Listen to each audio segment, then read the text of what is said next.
Hello everybody, this is Tony from Two Copper Pieces again with another issue of Stormbringer, the Games Workshop pay subscription magazine that comes whenever they send it, basically.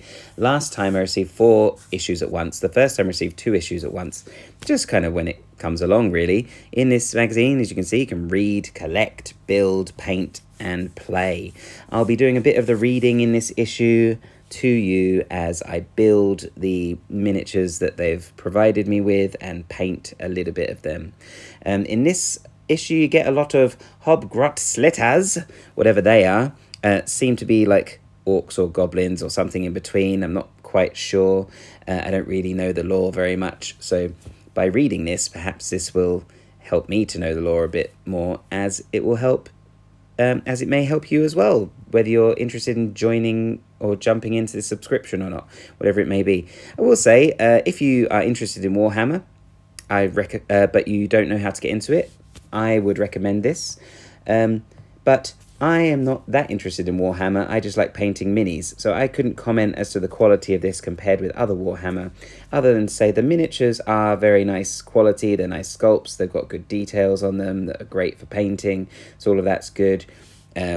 The individual miniatures, even though some of these units are very similar in what they are, like an orc is an orc, but each individual orc looks like it's part of the unit, but is slightly different, and I really like that, and I would much more likely use them for D&D, but being able to tell them apart is nice, and they just look a lot better on the table when they don't look exactly the same. They've got each one has slightly different poses, even though the colour scheme is the same. For me, that goes a long way to pleasing me aesthetically when I'm using them.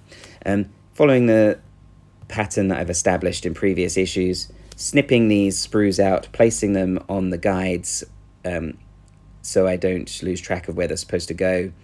And then once they're put together, I put them on the bases. Now I've got the glue, which came in the previous issue. I'm actually gluing them as well. I'm not gluing the previous ones because I'd already started painting them, because that's what the issue told me to do. You'll see me painting these ones a little bit later, at least a couple of them, not all of them. Also look out for a video where I paint a lot of these miniatures in the way I would like to paint them, from start to finish. The ones that I'm painting following the guide are not yet fully painted, because there's a whole process that they introduce you to, and it starts with kind of base coating and priming. The way I would do it is slightly different, quicker, and I think still looks very good, so you might want to check that out. In any case, let's do a little bit of reading, shall we? Some light reading. In this case, this section is entitled Cunning But Brutal, Cruel Boys 2. Sorry I didn't read Cruel Boys 1 to all of you, but if you find this interesting and you are thinking about getting the issue, then go for it. That you can go and read it yourself. Nevertheless, cunning but brutal. All Uruks are creatures of brute strength and low cunning. In this way, they embody the twin nature of the god Gorkamorka, and they have spread their violence across the mortal realms. Now, anyone worshipping a god called Gorkamorka has a lot to answer for, I would say.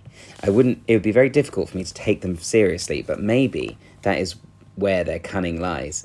And also, I'd say referring to Aurochs as creatures of brute strength and low cunning kind of suggests they're not cunning.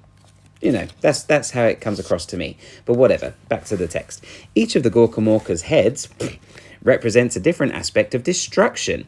One head, Gork, is brutal but cunning, while the other head, Mork, is cunning but brutal. Yeah, let that sink in. Apparently, that's different.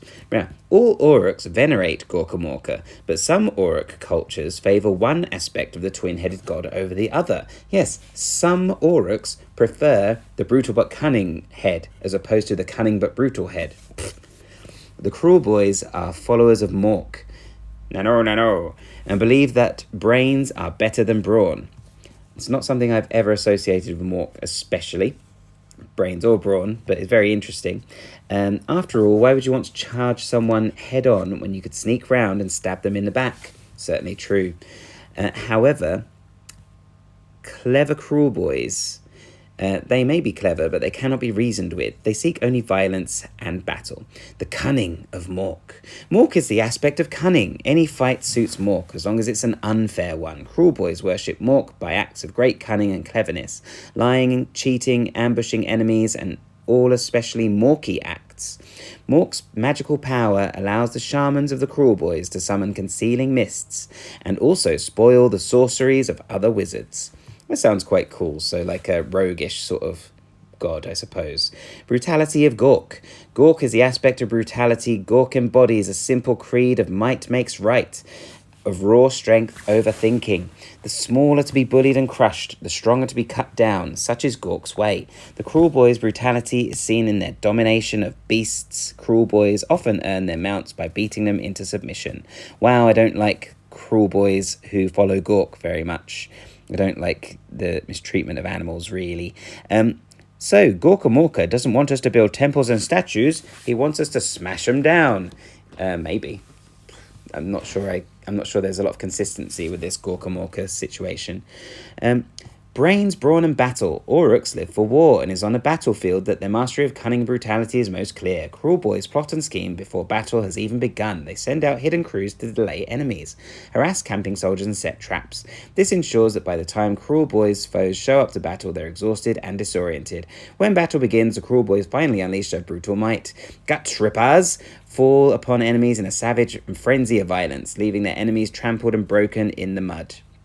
Meanwhile, bosses seek out enemy commanders using monstrous mounts and raw might to crush them in single combat. Right, sounds like pretty standard guerrilla warfare. Well, I don't know, to be fair, I'm not a tactician. But, sounds like good tactics. Hope you enjoyed this issue. See you next time.